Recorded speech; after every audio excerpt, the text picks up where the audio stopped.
네, 안녕하십니까.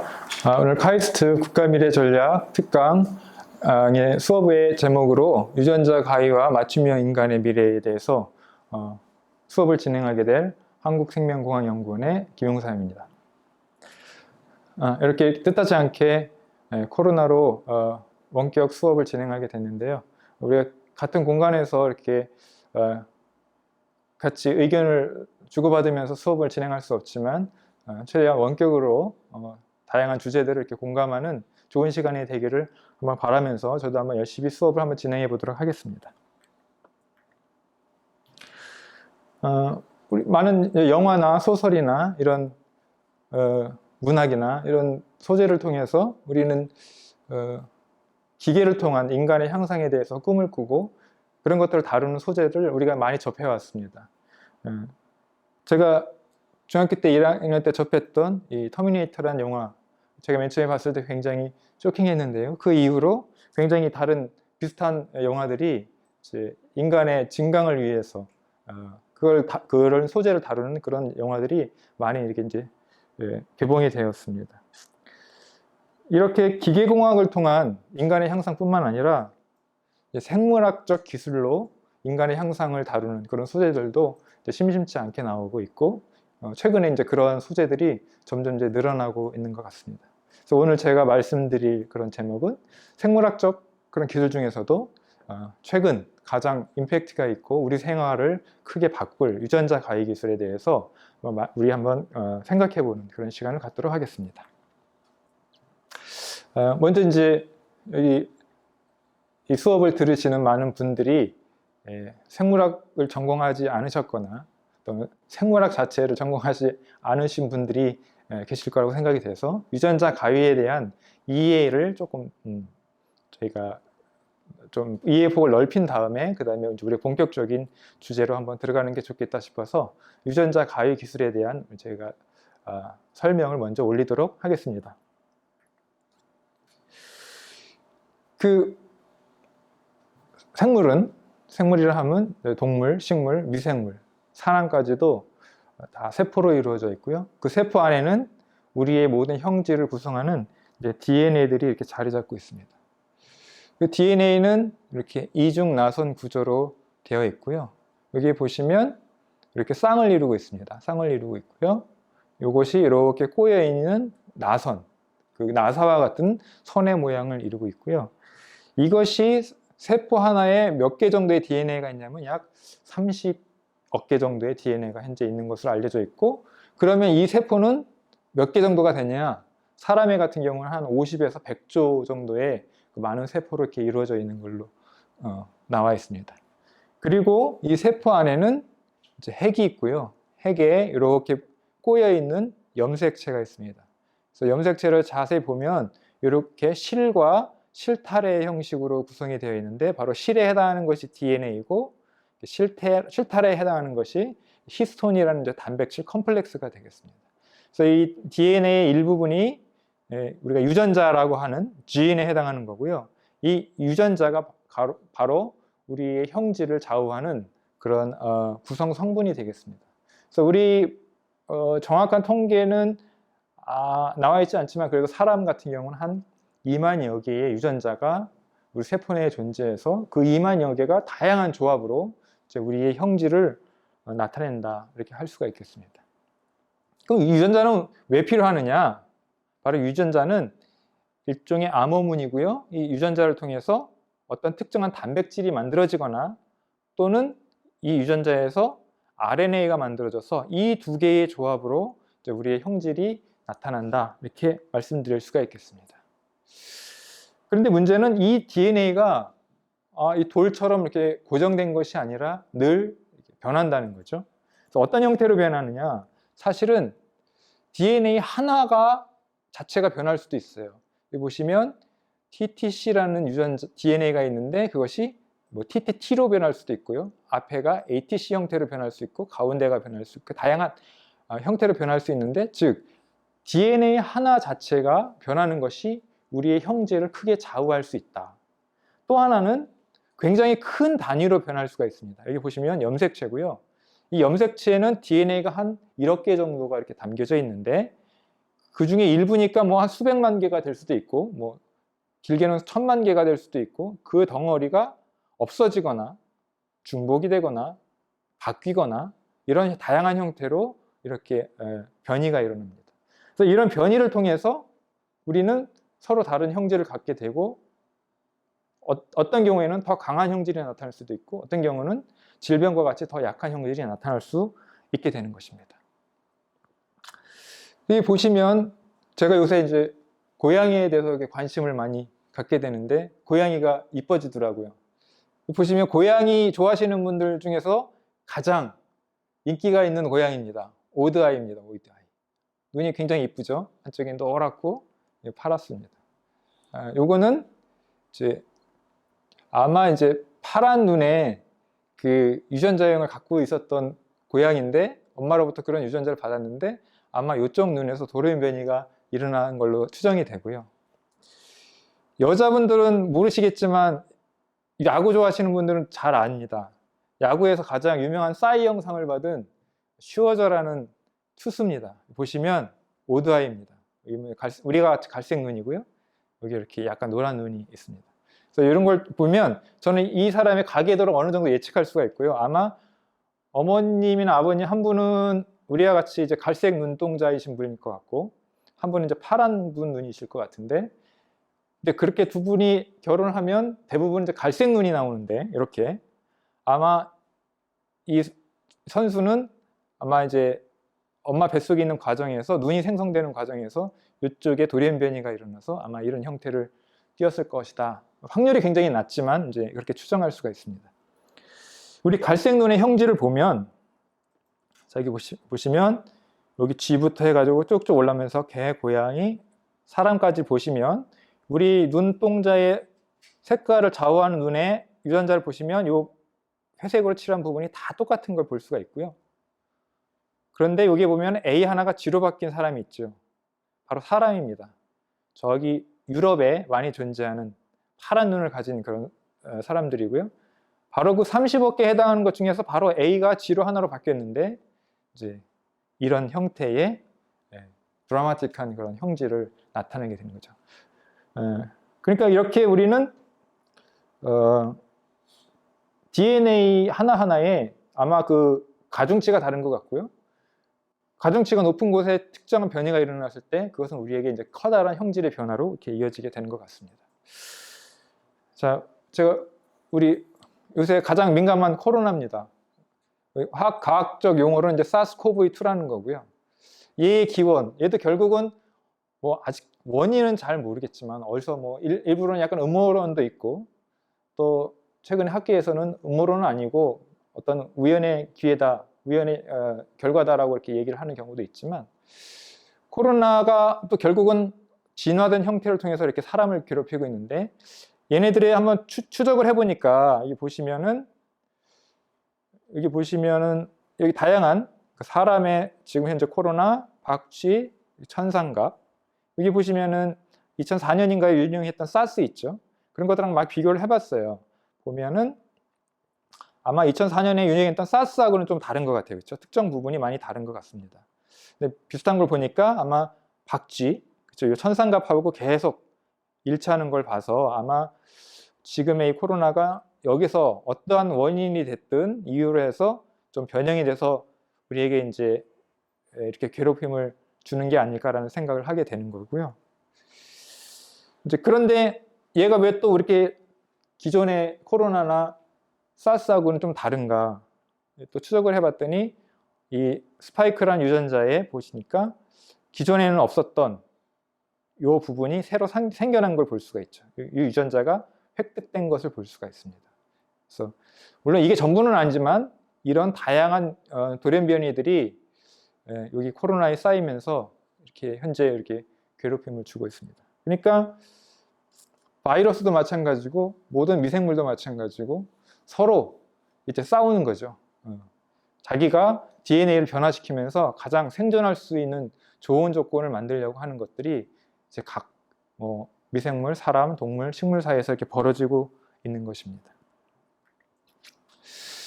그래서 유전자 과이라는 것은 왜 필요하느냐? 이렇게 모든 생명체는 말씀드린 것 같이 DNA가 변하게 되어 있습니다. 그래서 결국 사람도 약 지구의 역사를 비교해보면 한 40억 년에 걸쳐서 초기 생물체로부터 지금의 사람이까지 오기에 이제 다양한 DNA 변화가 축적되어 왔고 그것이 우리의 지금의 사람을 결정하게 된 거죠. 자, 이걸 제가 약간 종교적으로 표현하면 이렇게 되겠습니다. 그럼 왜 이렇게 좀 종교적으로 표현해서 신은 우리에게 또는 모든 생명체에게 DNA가 변하도록 이렇게 허락을 했을까? 그것은 바로 DNA가 변함으로써 모든 생물체는 진화를 할 수가 있고요.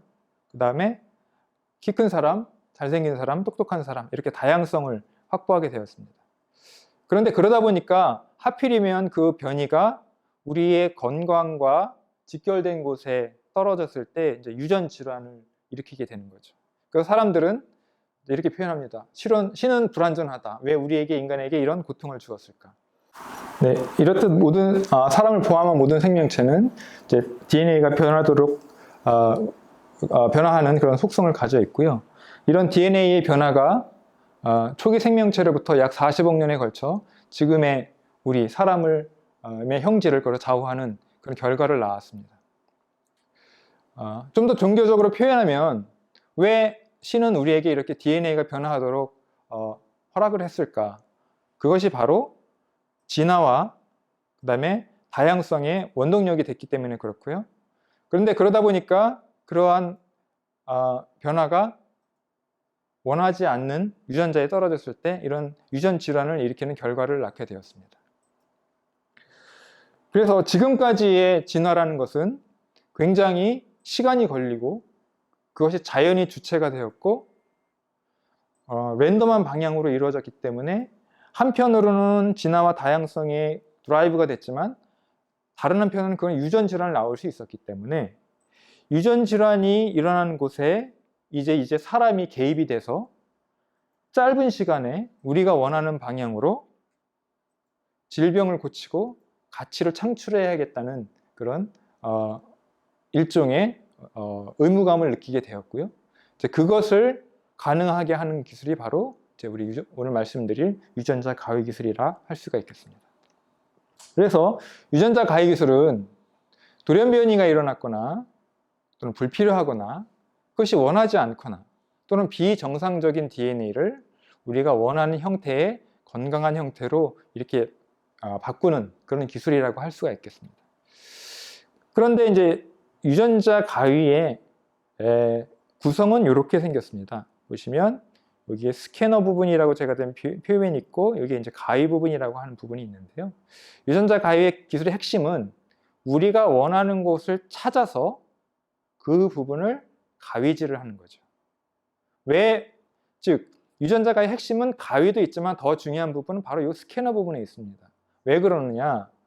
여기 보시면 세포 하나에 아까 말씀드린 것 같이 DNA가 약 30억 개인데 그 중에 아까 말씀드린 것 같이 많은 경우 DNA 하나가 고장난 경우가 우리의 유전 진화를 일으키기 때문에 그 30억 개 중에 하나를 정확히 찾아서 고쳐야 하는 문제가 발생하게 되죠. 바로 그것이 유전자 가위 기술의 핵심이고요. 그래서 원하는 곳을 정확히 찾아서 그 부분을 우리가 원하는 대로 고친다. 이것이 바로 유전자 가위 기술이라고 할 수가 있겠습니다. 이것만 좀 말씀드리면 그래서 지금까지 약 크게는 3가지 유전자 가위 기술이 나왔고요. 이렇게 보시면 1세대 진급 핑거 뉴클레이스, 이번에 2세대 탈렌, 3세대 잘 아시는 크리스피알 기술이 나왔습니다. 보시면 1세대 같은 경우 여기에 이렇게 스캐너를 볼 수가 있고요. 여기 안에 가위를 보실 수 있습니다. 여기 스캐너에 해당하는 이 부분이 있고요. 가운데 가위가 있고. 자, 이 크리스퍼 기술은 이렇게 여기 보시면 가이드 RNA라고 있는 부분이 있는데 이게 스캐너에 해당하는 부분이고요. 이렇게 카스9이라고 표시된 부분이 이제 가위에 해당하는 부분입니다. 이렇게 각각 유전자 가위 기술들은 정확한 위치를 찾아서 고치는 그런 형태의 구성을 가지게 됩니다. 죄송합니다. 자, 그래서 유전자 가위가 그러면 어떻게 질병을 고치느냐? 어떤 유전자가 잘못됐다면 그 유전자를 아예 없앨 수도 있고요. 그 다음에 잘못된 유전자가 사이에 껴들어갔다면 그 유전자를 제거해서 정상적인 유전자 형태로 만들 수도 있고요. 그 다음에 이 유전자 자체가 잘못되었다면 원하는 형태로 이렇게 고쳐서 정상적인 형태로 만들 수도 있습니다. 또 하나는 우리가 원하는 유전자가 없다면 아예 그 유전자를 카세트를 삽입을 해서 없던 유전자를 새로 생성해서 만드는 형태의 유전자 가위 기술도 현재 보급이 되어 있습니다. 자, 그래서 지금까지는 전통적인 유전자 가위 기술은 많은 경우 어떤 특정한 유전자를 없애는 데 주로 이제 특화가 되어 있고요. 우리가 원하는 유전자를 새로 삽입하는 기술은 굉장히 효율이 떨어지는 것으로 나와 있습니다. 그래서 3세대 크리스피알 기술도 맨 처음에 나왔을 때는 이렇게 유전자를 없애는 기술은 굉장히 효율이 좋았는데 새로운 유전자를 이렇게 삽입하는 기술은 현저히 떨어져서 이러한 기술적인 제약이 있어 왔다가 최근 3년 그리고 작년에 이러한 기술들이 획기적으로 발전이 되면서 유전자 기술의 보편화가 더욱 가속화되었습니다. 그 중에 하나가 대표적인 게 바로 이제 베이스 에디팅이라는 기술입니다. 보시면 혹시 주변에서 이런 두꺼운 안경을 쓴 어린아이들을 혹시 보신 경험이 있을지 모르겠지만 이것이 선천성 시각장애를 앓고 있는 흑암시라는 그런 질환입니다. 유전조사를 해보니까 이 유전자도 30억 개 중에서 단 한 군데 A가 이렇게 G로 바뀐 형태의 유전자형을 보입니다. 더군다나 이 유전자가 바뀐 곳이 별로 사람들이 중요하다고 생각하지 않았던 곳이에요. 보시면 이렇게 네모칸으로 처해 있는 부분이 단백질을 만드는 데 관여하는 부분이어서 이 부분은 중요하고 사실은 이 인트론이라는 부분은 중요하지 않을 거라고 생각을 했는데 그 중요하지 않은 부분에 A가 G로 하나 바뀐 것이 이런 형질의 큰 변화를 오게 됩니다. 그러면 우리는 바뀐 부분 하나만을 정확히 고쳐서 이 질병을 치료하려는 그런 생각을 하게 되죠. 그런 것이 가능한 기술이 바로 이제 베이스 에디팅이라는 기술이고요. 하나의 베이스, 즉 하나의 DNA를 정확하게 고칠 수 있는 기술입니다. 그러다가 작년에 하버드의 데이비드 루라는 교수 그룹에서 프라이밍 에디팅이라는 기술을 네이처에 이제 보고하게 됩니다. 이 기술은 하나가 아니라 특정 부분, 길게는 한 20, 30개의 DNA를 한꺼번에 고칠 수가 있습니다. 그것도 굉장히 효율적으로 고칠 수가 있습니다.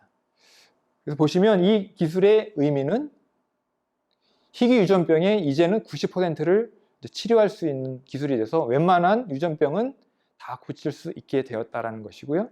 저희 생명연에서 올해 발표한 바이오 미래 유망 기술 중에 이 프라임 에디팅 기술이 이렇게 포함되어 있습니다. 그리고 마지막에 작년에 역시 네이처에 나온 기술인데 인테그레이트라는 기술입니다. 이 기술은 뭐냐면 아까 특정한 큰 길이면 이제 1000개 이상, 2000개, 3000개 이상의 길이를 특정 부분에 이제 삽입하는 기술인데요.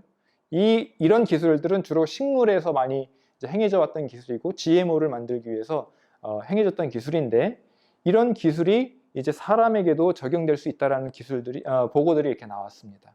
그래서 관련해서 국내에도 번역이 되어 있지만 이제 GMO 사피엔스 시대가 온 것이 아니냐 이런 우려 섞인 목소리도 현재 나오고 있는 상황입니다. 그래서 결론은 우리가 그렇게 잘 된다고 한 크리스피알이 갖고 있었던 그런 기술적인 단점들이 또한 최근 3년 동안 극복이 되면서 우리는 유전자 가위 도구통 연장통에 이렇게 잘라 없애거나 교정하거나 삽입하거나 또는 변환하거나 이러한 다양한 툴들을 우리는 이제 온전하게 이제 갖추기 시작을 했다라는 것입니다. 그래서 이제는 우리가 질병을 치료하고 그다음에 다양한 동식물을 유전자를 변형하고 또 개선하는데 이제 기술적인 제약들이 점점 없어지고 있다 이런 의미를 담고 있습니다. 자, 그러면 유전자 가위 기술로 모든 것을 다 할 수가 있느냐? 그렇지 않은 거죠. 왜냐하면 우리가 마치 이제 스마트폰을 쓰기 위해서는 거기에서도 뭐 카메라 기술도 있고요, 그다음에 다양한 앱들도 있고, 그다음에 뭐 화면에 대한 기술도 있고, 통신에 대한 기술도 있듯이 유전자 가위 기술이 어떤 특정한 기반 기술이면 분명하지만 이런 것이 다양한 생물학적 또는 비생물학적 기술들과 합쳐졌을 때는 큰 시너지를 내는 거죠. 그래서 오늘 맞춤형 아기에 대해서 잠깐 언급을 할 텐데, 그러기 위해서는 다양한 생물학적 도구들이 가미되었을 때 이제 그런 결과를 나올 수 있기에 과연 유전자 가위를 둘러싼 생물학적 기술들 어떤 것들이 현재 같이 진행되고 있는지를 한번 소개시켜 드리는 시간을 잠깐 갖도록 하겠습니다. 첫 번째, 이 기술은 너무나도 지금 많이 행해지고 있는 기술이죠. 바로 시험관 아기 기술입니다. 그러니까 주로 이제 사람 같은 경우는 불임을 이제 임신을 잘 못하는 그런 불임 부부들에게 이제 많이 행하는 시술이고요. 아시겠지만 이렇게 어머니의 여자의 난관에서 난소를 이렇게 빼서 그 시험관에다 넣고 이제 아빠의 정자를 수정시키는 겁니다. 그래서 이걸 다시 엄마의 자궁 속에다 착상시키는 그런 기술입니다. 그러니까 수정이 우리 사람의 몸 안에서 이루어지는 것이 아니라 시험관에서 이루어진다는 거죠. 이것이 왜 유전자 가위에서 중요하냐면, 유전자 가위를 엄마의 자궁에서 행할 수는 없지만 이렇게 시험관에서 행하는 것은 너무 쉽다는 거죠. 그렇기 때문에 이제 이 시험관 아기가 유전자 가위 기술과 만났을 때 크다란 임팩트를 낼 수 있다, 이제 이런 겁니다. 두 번째는 착상 전 유전자 검사입니다. 자, 보시면 엄마의 난자와 아빠의 정자가 이렇게 만나서 수정을 하게 됩니다. 그러면 이제 하나의 수정란이 되고요. 이것이 이틀, 3일 정도 지나면 2개가 되고 4개가 되고 8개가 됩니다. 자, 이렇게 8세포기가 됐을 때 요 하나를 떼어서 유전자 검사를 합니다. 왜냐면 우리가 여기서 이제 요 단계에서 유전자의 변형을 유전자 가위로 이뤘는데, 얘가 과연 우리가 원하는 대로 유전자 변형이 일어나는지를 확인을 해야 되잖아요. 그런데 사람이 태어나고서 확인하는 건 별로 의미가 없습니다. 왜냐하면 태어난 사람을 거꾸로 돌릴 수 없기 때문에. 자, 그래서 여기 8세포기에 이 하나를 떼어서 유전자 검사를 해서 이것이 과연 우리가 원하는 대로 유전자가 일어났는지, 또한 안전하게 일어난지를 검증할 수가 있어요. 그러면 7개가 남겠죠. 7개를 다시 착상시키면 7개로부터 정상적인 개체가 발생을 하게 됩니다. 자, 최근에 이 단일 세포의 유전자를 분석하는 기술이 너무 급격히 발달했기 때문에 아마 이런 것들이 아마 가능해질 거라고 생각이 되고요. 영화의 소재로도 이런 것이 다루어지고 있는 상황입니다. 자, 그 다음에 뭐 많이 드셔보겠지만 체세포 복제입니다. 이제는 동물에서 특히 이제 많이 행해졌던 기술이고요. 보통은 이제 아기가 태어난다는 것은 엄마로부터 유전자 반, 아빠로부터 유전자 반을 갖고 태어나는 거지만, 그것이 아니라 성체의 핵 안에 있는 유전자를 아예 빼서 엄마로부터는 핵을 제거하고, 즉 DNA를 제거하고 결합을 시키면 얘를 수정해서 개체를 태어나게 하면 이 개체는 DNA를 바로 이 한 개체로부터 모든 유전자를 받는 거죠. 그러니까 수정이 일어나서 얻어지는 것이 아니라 한 개체의 유전자를 그대로 받기 때문에 복제에 해당하는 겁니다. 그래서 이 복제 기술이 뭐 아시겠지만 양, 원숭이, 뭐 다양한 쥐 형태로서 현재 이루어지고 있는 상황입니다. 자, 세부모아기입니다. 세부모아기는 뭐냐면 아기가 태어났는데 부모가 3명이라는 얘기입니다. 자, 보시면 어떻게 그런 현상이 실제 재작년에 일어나는데, 보시면 이렇습니다. 이게 엄마의 난자입니다. 엄마의 세포고요. 여기 보시면 가운데 핵이 있고 여기에 미토콘드리아라는 기관들이 있습니다. 이 미토콘드리아는 뭐 하는 기계냐면 이렇게 생겼는데, 우리 세포 안에 이 미토콘드리아가 뭐 많으면 수천 개까지 이렇게 존재하고 있습니다. 이것은 뭐냐면 우리가 밥을 먹으면 그 영양소가 소화가 돼서 분해가 돼서 이 안으로 들어가면 그 영양소로부터 에너지를 생산해내는 일종의 에너지 공장입니다. 발전소입니다. 이런 것들이 각 세포에 많이 있고요. 이제 에너지를 내는 공장이다 보니까 주로 요것들이 많이 위치하는 곳이 이제 근육세포에 많이 존재하게 되고, 뭐 근육세포 외에도 다양한 이제 기관에 존재하게 됩니다. 그런데 이 미토콘드리아의 특징은 뭐냐면 이 안에 DNA가 있어요. 즉 우리의 모든 DNA가 이 핵 안에 있을 거라고 생각을 하지만 실제적으로는 99.99% 이상은 이 핵 안에 있지만 아주 0. 몇 %에 해당하는 DNA는 여기에 있습니다. 즉 마이토콘드리아에 있어요. 그러다 보니까 마이토콘드리아의 DNA가 변이가 일어나면 질환을 일으킵니다. 현재 그래서 마이토콘드리아 유전 질환병들이 존재하고 있어요. 그런데 만약에 엄마의 마이토콘드리아의 DNA가 이렇게 잘못됐다면 어떤 현상이 일어나냐면 정자가 이렇게 들어왔을 때, 수정이 됐을 때 이 마이토콘드리아가 자식에게도 갑니다. 왜냐하면 여기 보시면 이렇게 수정되는 단계인데 이 정자는 수정될 때 이 머리에 있는 DNA만 쏙 집어넣고 이 정자가 갖고 있는 마이토콘드리아는 집어넣지 않아요. 그러니까 수정이 되면 이 마이토콘드리아는 엄마로부터 온 마이토콘드리아가 되겠습니다. 그러니까 다시 정리하면 엄마가 잘못된 마이토콘드리아 DNA를 가지고 있으면 그 자식은 딸이 됐든 아들이 됐든 무조건 그 잘못된 마이토콘드리아 DNA의 질환을 이어받게 됩니다.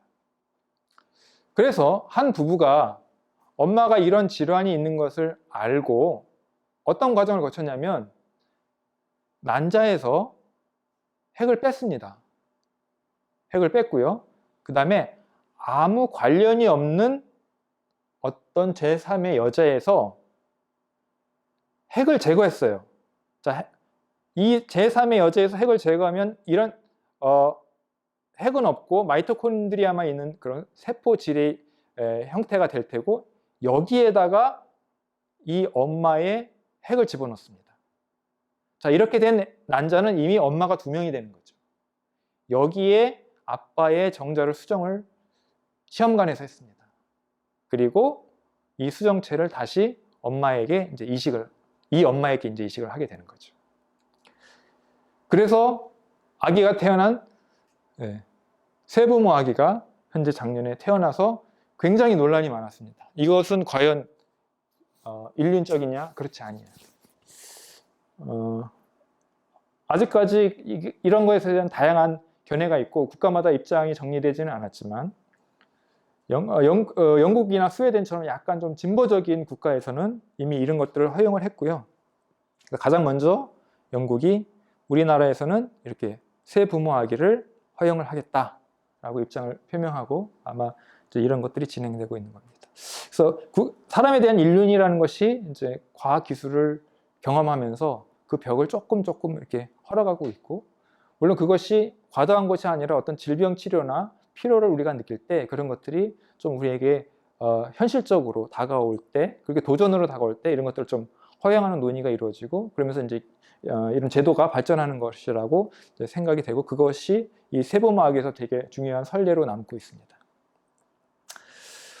뭐 3D 프린팅 많이 들어보셨죠? 예. 이제 향후에서는 우리에게 필요한 용품, 가전, 식기 이런 것들 집에서 다 프린팅해서 쓸 수 있는 시대라고 그러는데요.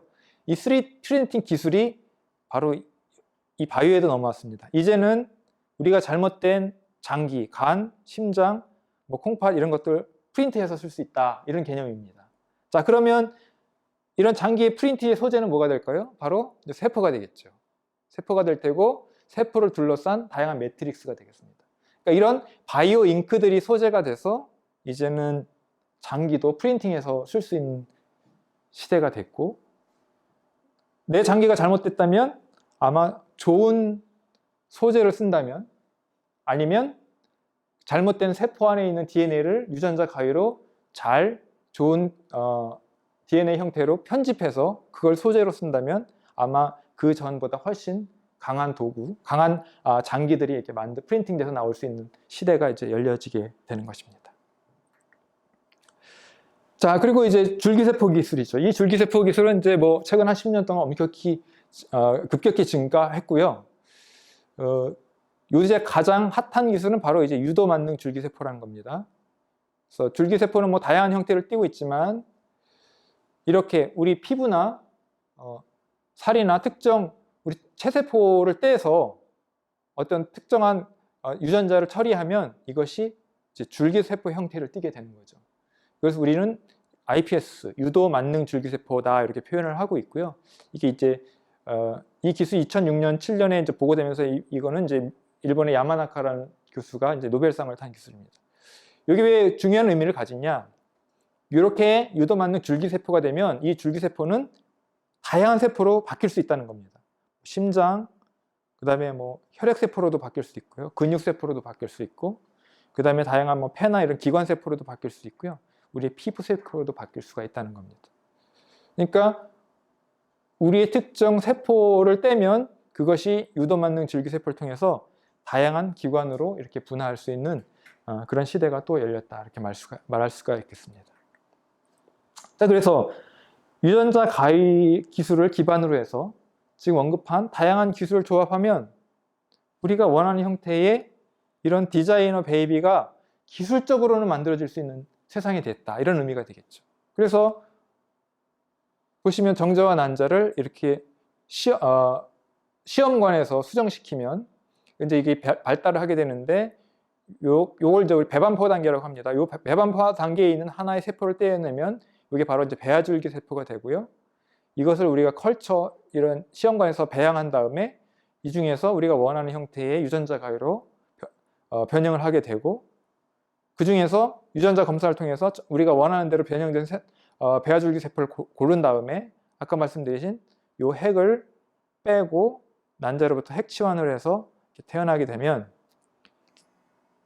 우리가 원하는 뭐 다양한 형질을 갖춘 그런 시험관 아기가 디자이너 베이비가 기술적으로는 이제 태어날 수 있는 그런 세상이 되었다라는 거죠. 지금 말씀드린 것은 어디까지나 기술적인 완성도가 굉장히 현실 가능해진 수준으로 이렇게 올라왔다 이렇게 말씀을 드릴 수가 있겠습니다.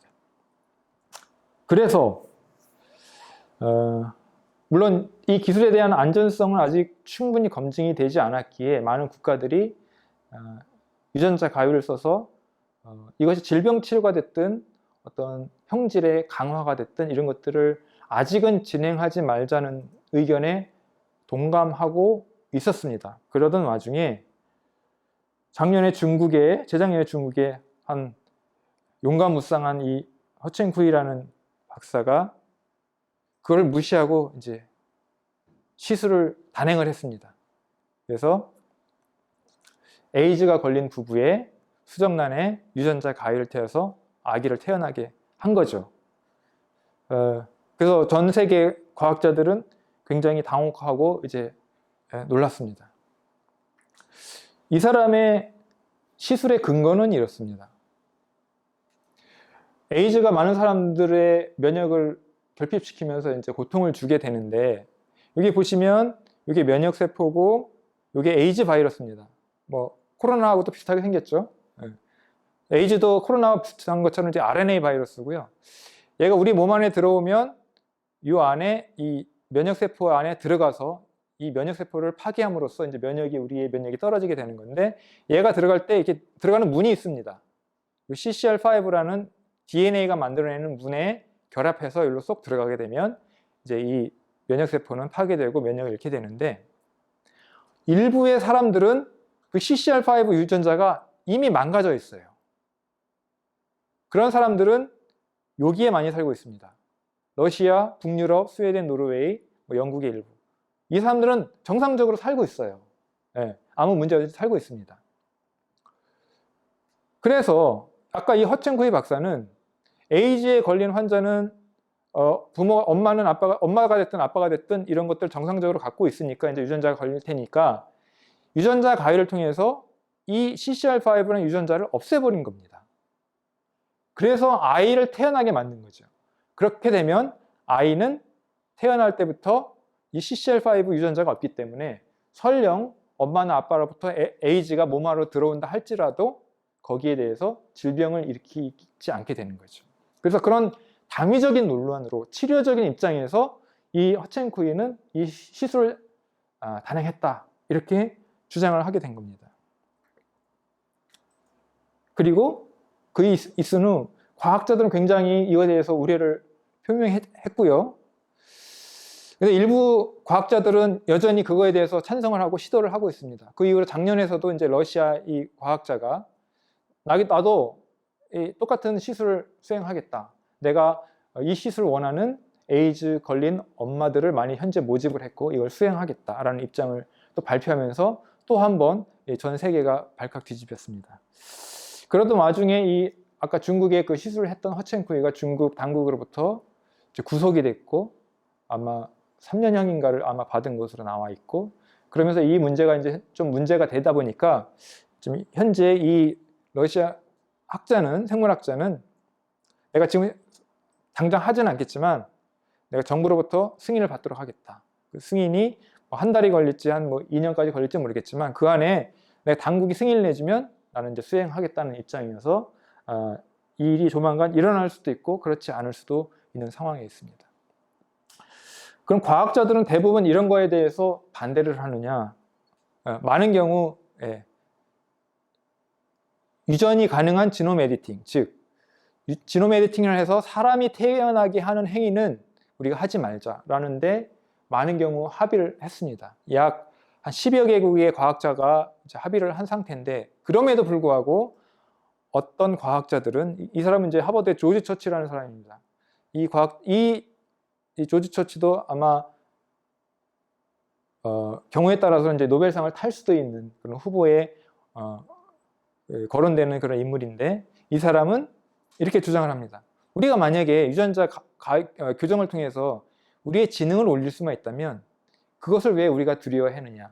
즉 이런 유전자 가위에 대해서 좀 더 긍정적이고 진보적인 목소리를 내는 사람들도 아직은 현재 존재한다는 거죠. 일반인은 어떨까요? 그래서 네이처에서 일반인들의 인식도를 한번 조사를 해봤습니다. 자, 4가지를 한번 조사해봤습니다. 자, 소마틱 세라피는 뭐냐면 내가 만약에 유전 질환이 있는데 그 유전 질환이 특정 장기, 간이나 심장이나 폐나 그렇게 고장났을 때 유전자 가위를 통해서 그 잘못된 곳을 고치는 거에 대해서는 어떻게 생각하십니까? 라고 했을 때 자, 한 70%가량이 60%에서 70%가량이 동의하고, 그 다음에 중립적인 의견이 한 20% 존재하고 부정적인 의견이 한 20% 이하로 존재한다는 거죠. 자, 그러면 아까 허첸쿠이가 박사가 했던 것처럼 그러면 부모가 유전 질환이 있을 때 자식을 유전자 가위로 고쳐서 태어나게 하는 행위, 그것이 바로 이제 점라인 세라피라는 건데요. 유전자 가위로 고쳐서 아기를 태어나게 하는 행위도 거의 비슷하게 인식도를 갖는 걸 볼 수가 있습니다. 그러니까 그것이 특정한 기관이 됐건 사람을 태어나게 하는 행위가 됐건, 만약 그것이 질환을 치료하고자 한다면 그것은 굉장히 한목적적이다라고 생각하는 사람들이 현재 과반수 이상인 것을 봐서 생각보다는 실제적으로 인식도가, 사람들에 대한 이 분야의 인식도는 굉장히 좀 열려있는 상황이다, 이렇게 말할 수가 있겠습니다. 그러면 질환이 아니라 특정 형질을 강화하는 거에 대해서는 어떻게 생각하느냐. 힘이 좀 더 세고 지능도 올라가고 이렇게 하기 위해서 유전자 교정을 하는 거에 대해서는 어떻게 생각하느냐를 봤더니, 자, 특정 장기를 강화하는 거에 대해서는 조금 인식도가 떨어지긴 하지만 그래도 50%에 가까운 사람들이 긍정적인 그런 신호를 냈고요. 그 다음에 그런 아기를 태어나게 하는 것은 아직은 부정적인 그런 인식이 강한 것으로 봤습니다. 그래서 결론적으로 말씀드리면 유전자 가위로 아기를 태어나게 할 때 그것이 질병 치료라면 사람들은 조금 현재 개방적으로 긍정적으로 생각하는 것 같고요.